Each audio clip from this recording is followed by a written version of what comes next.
Hello, I'm David Kerr, Director of Communications at the Diocese of Lansing here in Michigan, and this is the Diocese of Lansing podcast. And last night the Diocese honoured the homeschooling community of the Diocese of Lansing with Holy Mass at Saint Mary Cathedral, just next door. For those watching this, we'll cut up a little picture of that gathering. There's the Merry Band, some of them anyway, gathered after Holy Mass. If you're listening in audio only, I do apologise, you'll just have to picture it.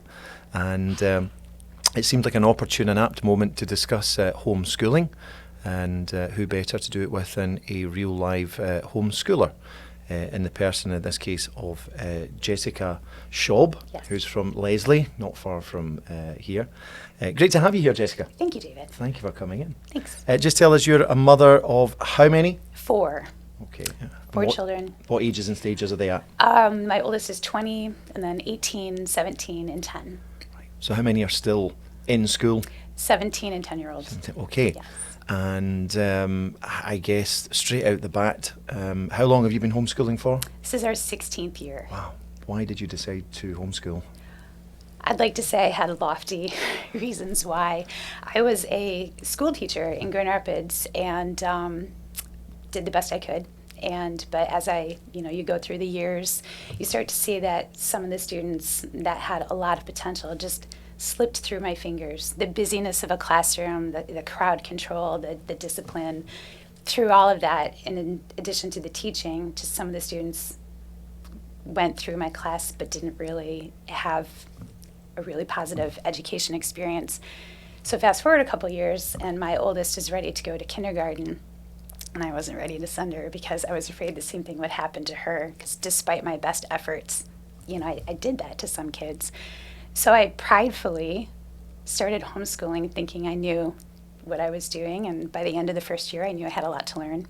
So we tried it again, and I learned a little bit more, and so did the kids. We tried it again, and every year still we have a family meeting at the end of the year. We decide if we're going to try it again, if it's working for us. And so far the kids have always said, yep, let's give it one more year. So as you've learned year by year, what 16 years ago, what were the things what were the unknowns, the things that have cropped up along the way that have surprised? It surprised me how quickly one kindergartner can go through an entire day's worth of school. I had set up a classroom. It's not necessary. A living room or a dining room table is fine. I had set up all the books. It's not necessary. They just need my time. They need some books. They need some games, and to get the foundation. So by the end of the year, I had scrapped the classroom. We got rid of a lot of the workbooks, and we spent most of our time reading, playing those games, being a hands-on learner.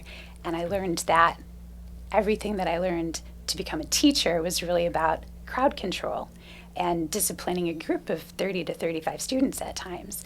And the teaching part was very important, and that's what I used, but everything else about teaching fell away, and I was able to focus on just helping my children learn to learn, which I don't think happens very often in a classroom setting. And then every year you learn something else, and it's never been the same 2 years in a row. And as you've been teaching your children to learn, have you been freestyling and doing your own thing, or using curriculum that are on offer off the shelf from elsewhere? What's been your method? We've done both. When I first started, I purchased the curriculums so that I could see how to, because after that first year I knew I needed some guidance. So we did that. We purchased curriculum from Eaton, and we did that for a couple of years. But then the girls' learning styles started to emerge and change and evolve. So I switched, and I started putting together my own curriculum, picking and choosing. Science, that was more hands-on. Math, that was less workbook driven, and I was able to piece together our own curriculum. So in what ways you were responding to how to what your children were interested in, or how they best learned? Both. Okay. Both. So, and how do you do that? Well, it's not easy.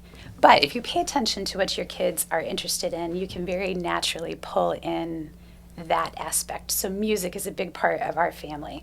So having the kids participate and learn how to play the piano and the violin, I got them started on those instruments, and then we joined the Homeschool Music Association, and then somebody else took that for me, and the kids were able to participate in bands and orchestras for years. So you just find that development. They're all strong readers, so we had a very literature-rich curriculum. Math and science are my weakest points, so I relied on good, strong curriculums to teach that, plus other parents that are scientists or doctors could really help fill in the gaps when we would go to academic co-op days. So I had to be aware and humble to say, I don't know how to teach this. I don't know this well enough to teach it, so I'm going to ask somebody else to do it for my child. Or there was a couple of years where those co-ops just weren't available or the time just didn't work out. So I would just let the kids know, I'm learning this with you, and we're going to sit down and we're going to learn this together. And I think those were some of the best years that we had. So you're therefore ensuring that your child has a broad education, even to direct them towards the areas that they're not necessarily interested in, but they need to know, yes, whatever that may be. Right. Okay. Because you need a big foundation of understanding so that you can build and then direct that up, kind of like a pyramid. You need a broad base to build up on, so it's nice and strong. And you mentioned cooperatives, co-ops. How does that work, and to what extent did you avail yourself of cooperatives? To what extent were you doing things on your own with your children? To what extent were you pulling together with other homeschooling families? And so I will say ask one question at a time, so I'm sorry, I'm giving you three. And how many would pull together at a time?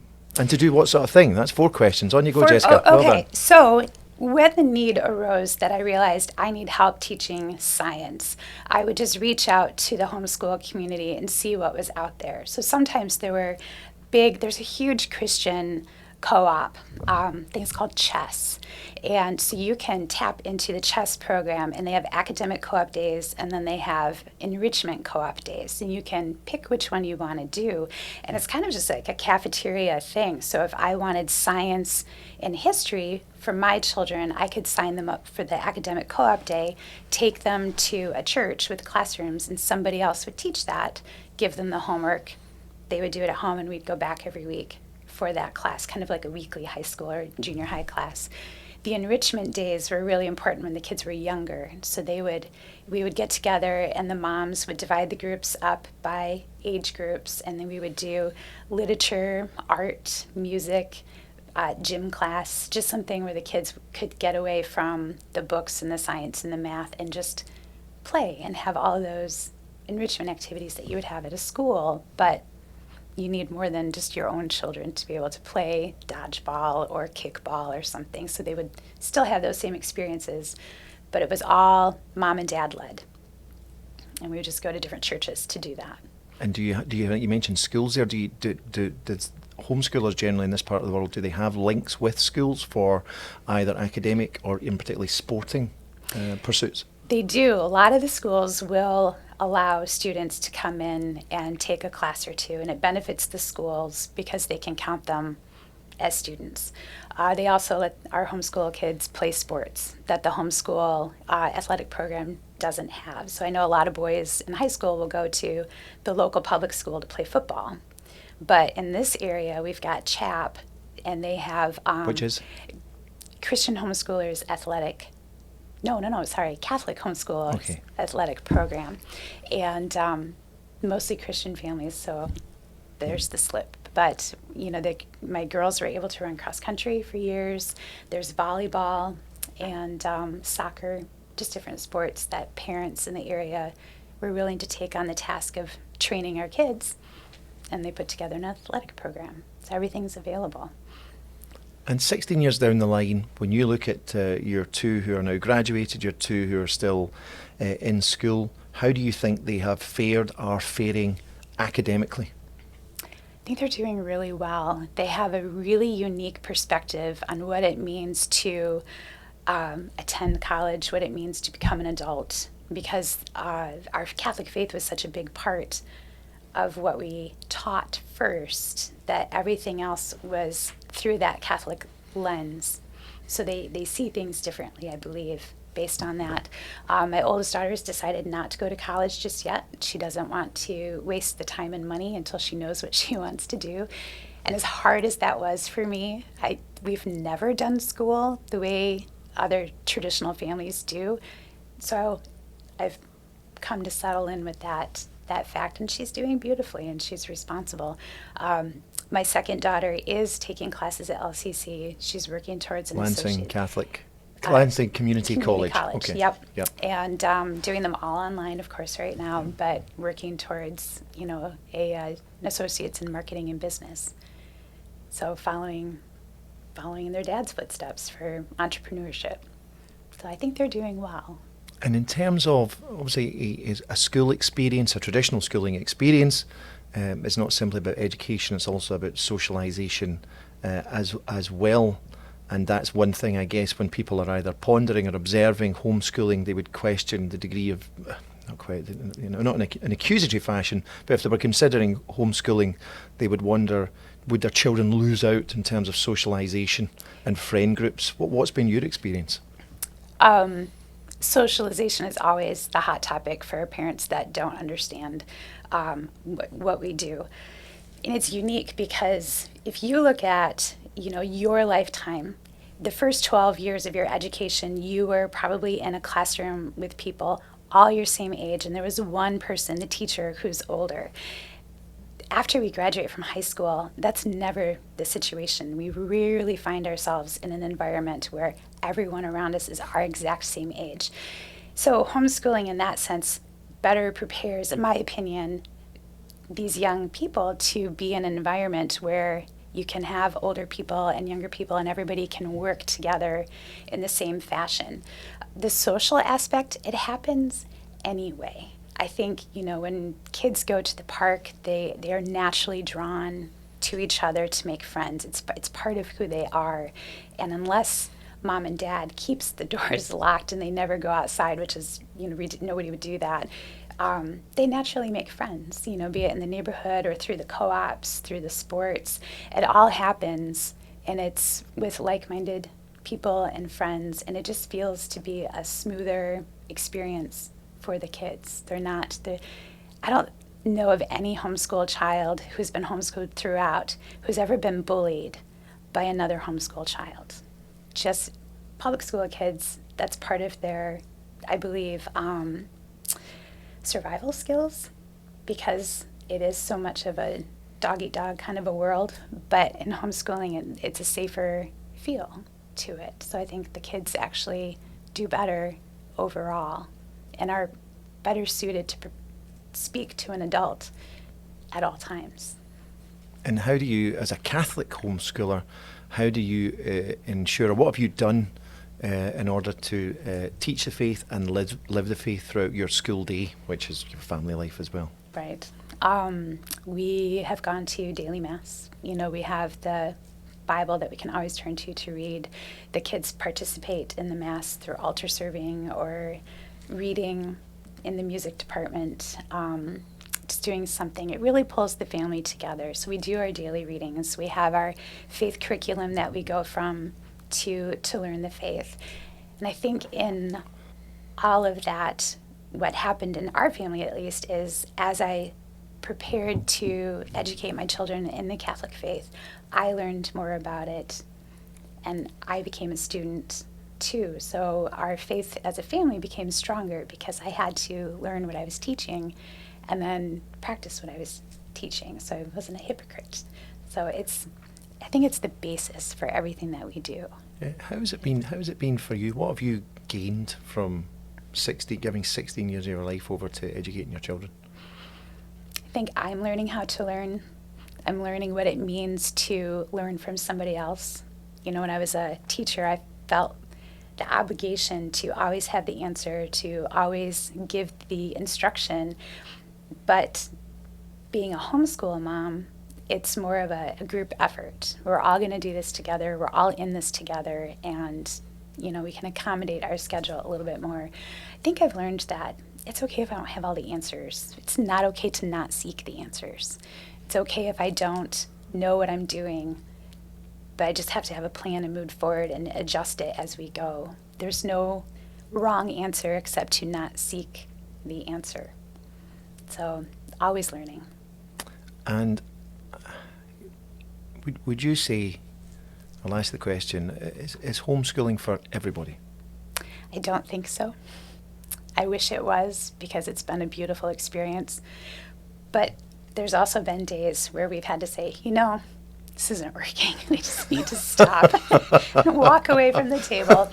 And you're able to do that in a homeschooling environment where, I remember in days when I was in school and it wasn't working for me, I usually ended up in the hallway or in the corner at the principal's office. There was no break. You have a set amount of time that you're in school, and this is what you're going to do right now, no matter what's going on at home, no matter what you're feeling.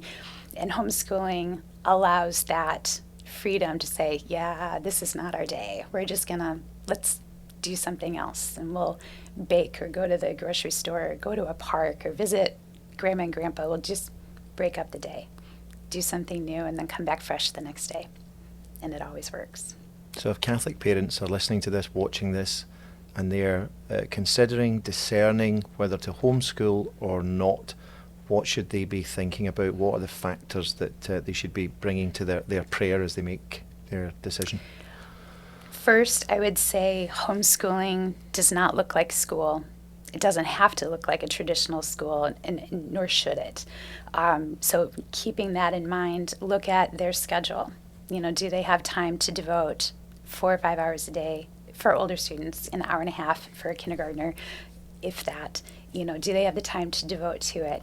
Can they humble themselves to admit that they're not going to always do it right? They're not always going to say the right thing, and their kids are not always going to respond. Because I might be the teacher of my children, but I'm also the one that says, okay, did you make your bed? Did you brush your teeth? You need to go comb your hair. So you get everything from one person, and that can be a lot. Homeschooling houses are not neat and tidy. There's books and papers and crayons everywhere. So if tidiness is a factor, that's going to take some extra planning, and it's just. But I think the beauty of homeschooling is that you devote your time to your children, and that is irreplaceable. And that is something that no matter if it's a day where you have to quit at 10 o'clock because it's just not going your way, or you make it till 5 and nobody's ready to end, I think that's a blessing that you have demonstrated to your child that I love you so much that I'm willing to not work or work part-time, and I'm going to dedicate this time with you, and we are going to learn together so that we can be the best possible people we can be, so that when we face the world, we can do the next right thing because we've studied our faith together. And one of the things that surprised me, I know we were talking beforehand, I had presumed that homeschooling would be attractive as an option to many or some on the basis of finances, as in it would be the more cost-effective, cheaper option. Right. But that's not so. That is not so. Gosh. So when you choose to homeschool your child, the public school provides you nothing. Unless you need special education services, they really don't give you anything. So you purchase all of your own curriculum. You can get it used so you can save some money. But if you want the lesson plans to go along with the textbooks, you're purchasing a curriculum. And I think the most expensive years we had when all 4 kids were doing school full time, it'd be between $2,000 to $3,000 for the year, and then all those little costs pop up, because those academic co-op days cost a little bit of money. If you're going to do Homeschool Music Association, there's a very reasonable tuition. Same with athletic programs. All those little things really add up. So if mom or dad is going to stay home, not work, but homeschool, then there's this additional cost on top of it. So it's not easily affordable for a lot of families. But I have a whole basement full of books that I am willing to give away to anybody who wants to pursue this, because we've used them. So I think if you reach out and find resources, you can get your hands on some really decent curriculums and make do. We'll give your address out at the end of the podcast. Yes, No, we thank won't. We're only joking. Final question. The reason for having this discussion is that the diocese decided to honour homeschoolers by having a special Mass, Holy Mass, last night in Saint Mary's Cathedral next door. How does it feel as a homeschool mom, as part of the homeschool community, that the diocese honours the homeschooling community in such a way? It's extraordinary. You know, the church teaches that parents are the first teachers of their children. And I think sometimes parents forget that because we send our kids to public schools or Catholic schools, and then somebody else does all the fun stuff. They do all the teaching. So to have the church respect us and say, yep, you're doing the right thing, you're doing a good job, just keep going, we got your backs.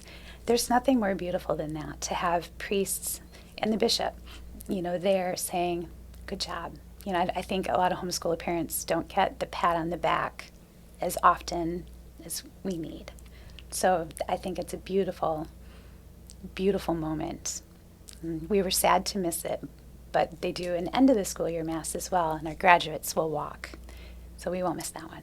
Well, thank you for joining us today, Jessica. Good luck and God bless to you and your family and all that you and they do next, especially your eldest. What's her name again? Madeline. Madeline. So our prayers are with Madeline as she discerns where to go next with her life. And thank you for joining us for this podcast. Hopefully you found it of some help. That's the reason for it. So thank you for joining us. May God bless you and Mary keep you.